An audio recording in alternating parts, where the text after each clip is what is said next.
Pemeriksaan saraf kranial merupakan pemeriksaan yang ditujukan untuk menunjukkan ada atau tidaknya gangguan pada 12 saraf kranial. Pemeriksaan nervus olfaktorius untuk mengetahui tingkat penghidup pasien dengan posisi pasien duduk di kursi dengan nyaman dan posisi terapis di samping pasien. Untuk alatnya bisa menggunakan kopi dan teh. Pastikan kedua lubang hidung pasien tidak ada yang mengganggu atau sumbatan seperti ingus atau polip. Tiap lubang hidung diperiksa dengan menutup mata. Pasien diminta memberitahu saat sudah mencium bau tersebut dan mengidentifikasi bahan yang dihidu jika mungkin.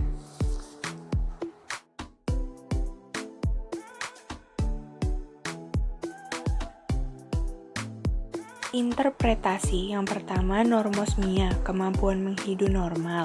Yang kedua hiposmia, kemampuan menghidu menurun. Ketiga hiporsmia, meningkatnya kemampuan menghidu dapat dijumpai pada penderita hiperemesis gravidarum atau pada migrain. Yang keempat parosmia, tidak dapat mengenali bau-bauan. Yang kelima kakosmia, persepsi adanya bau busuk padahal tidak ada.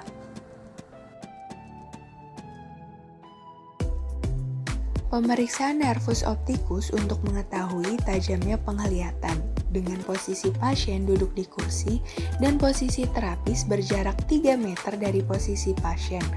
Lalu pasien diminta menghitung jari dari jarak tersebut.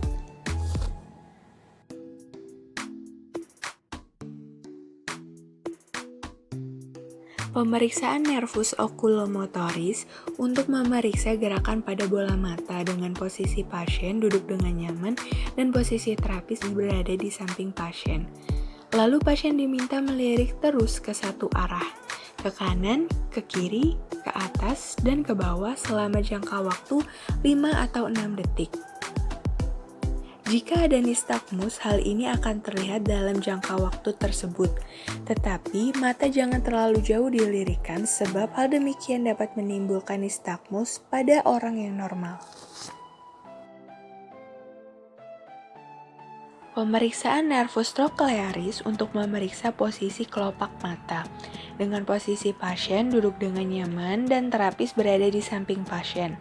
Terapis memperhatikan celah mata untuk menilai apakah terdapat ptosis atau kelopak mata terjatuh, mata tertutup dan tidak dapat dibuka, exotalamus dan enoftalamus. Jika ditemukan ptosis, pasien dapat dicurigai mengidap myasthenia gravis atau pada sindrom Horner.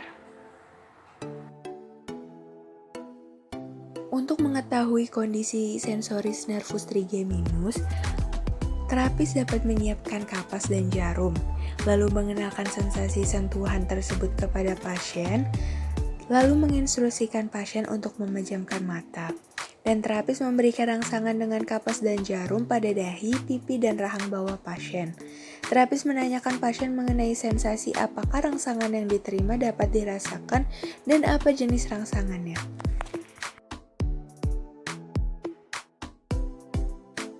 Untuk memeriksa kondisi refleks kornea nervus trigeminus dapat dilakukan dengan posisi pasien duduk dengan nyaman dan terapis berada di samping pasien. Lalu terapis menyiapkan kapas dan terapis menekatkan kapas pada kornea pasien secara bergantian. Jika pasien dapat menutup mata ketika kapas mendekati mata pasien, maka refleks pasien normal dan tidak ada gangguan. Pemeriksaan kondisi refleks masseter nervus trigeminus dilakukan dengan menempatkan satu jari terapis melintang pada bagian tengah dagu pasien, lalu terapis menginstruksikan pasien untuk sedikit membuka mulutnya. Lalu terapis memukul jarinya dengan hammer. Jika pasien menutup rahangnya dengan hebat, maka dapat dikategorikan abnormal. Untuk memeriksa kondisi refleks supraorbital nervus trigeminus dilakukan dengan cara terapis mengetuk daerah supraorbital pasien dengan jari-jarinya. Jika pasien tidak menutup matanya, maka dapat dikategorikan abnormal. Untuk mengetahui kondisi motoris nervus trigeminus, Pasien dapat diinstruksikan untuk merapatkan gigi sekuatnya. Lalu terapis mempalpasi muskulus masseter dan muskulus temporalis pasien. Dan pasien diminta untuk menurunkan rahangnya. Jika terdapat perbedaan tonus, maka dapat dikategorikan abnormal. Jika ketika rahang diturunkan terjadi asimetris dagu, maka telah terjadi lesi.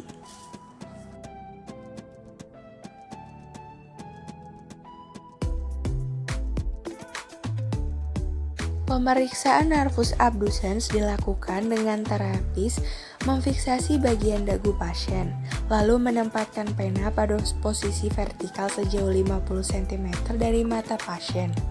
Lalu terapis menggerakkan pena secara perlahan ke arah lateral, medial, atas bawah, dan ke arah yang miring yaitu atas lateral, bawah medial, atas medial, dan bawah lateral.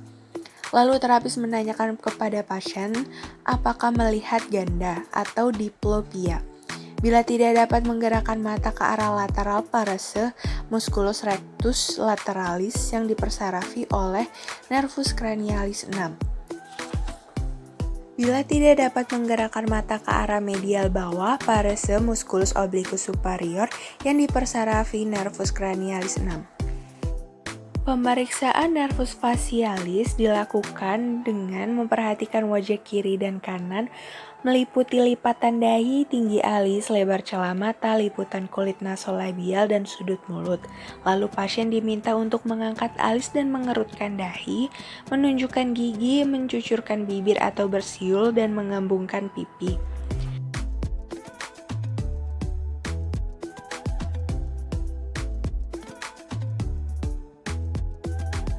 Pemeriksaan vestibulococlearis yaitu tes bisik dilakukan dengan terapis mengucapkan kata-kata secara berbisik dengan intensitas bisikan sejauh 30 cm dari telinga pasien.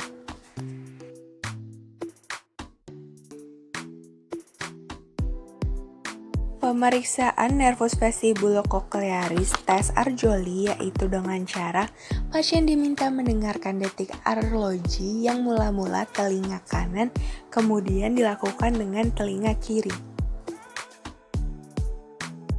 Pemeriksaan nervus glossopharyngeus dilakukan dengan pasien membuka mulut dan mengatakan huruf A, maka akan menyebabkan dinding paring terangkat, sedang yang lumpuh tertinggal dan tampak uvula tidak simetris, tetapi tampak miring tertarik ke sisi yang sehat. Pemeriksaan nervus vagus dilakukan dengan cara menggoreskan atau meraba dinding paring kanan dan kiri, dan bila ada gangguan sensibilitas maka tidak terjadi refleks muntah. Pemeriksaan nervus accessorius dilakukan dengan memeriksa tonus dari musculus trapezius dengan menekan pundak pasien dan pasien diminta untuk mengangkat pundaknya. Pemeriksaan nervus hipoglossus dilakukan dengan cara pasien diminta untuk menjulurkan lidah. Bila lidah dijulurkan, maka akan membelok ke sisi yang sakit dan lihat apakah ada atrofi atau fasikulasi pada otot lidah